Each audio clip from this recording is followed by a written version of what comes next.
I'm sitting here in a patch of bushland in Western Sydney at Cranebrook. It's called the former Air Services Australia site. It's 181 hectares, and in 2004 this land was bought by a property developer. They bought it off the federal government for $15 million. Now IFC Capital Ltd went to Penrith Council to seek a rezoning of this land. They want to put 740 lots on this property. What's become obvious is the site has huge environmental constraints. Actually, where I'm sitting in a patch of bushland. It's literally covered with endangered plants. There was a bushfire come through here in about 12 months ago, and the regeneration is just phenomenal. The site has been assessed for its flora and fauna, paid for by the developer, so take that with a grain of salt. But what was unearthed was 200 native species, over 70 animal species. There's 7 endangered plants on this site, 2 endangered animals, 3 endangered ecological communities, including Castlereagh Swamp Woodland. Now Castlereagh Swamp Woodland, there's only 600 hectares left, and 10% of it remains on this site. The initial rezoning has resulted in huge delays for IFC.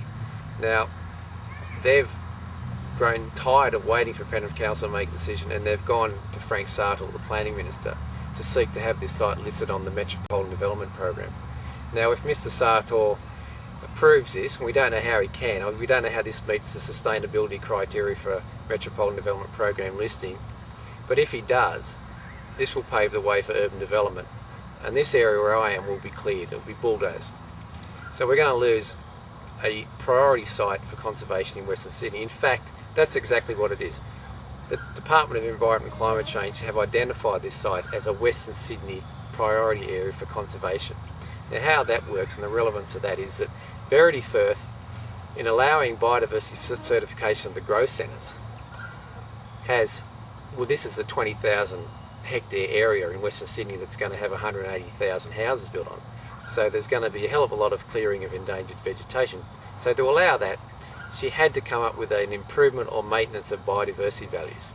So they're going to collect developer levies from the construction of houses in the growth centres. Almost $500 million is going to be collected, put into a conservation fund, a trust which DEC is going to spend, right? Now they're going to spend it protecting, amongst other things, Western Sydney priority areas, and this site's been mapped. The whole site's been mapped by DEC as a Western Sydney priority area. Now, isn't it contradictory of the state government, on the one hand, to be saying we're going to protect these sites, but the Planning Minister is on the verge of allowing a developer to put the bulldozer through it? Now, something needs to happen. Mr Sartor, I think, is receiving poor advice on this.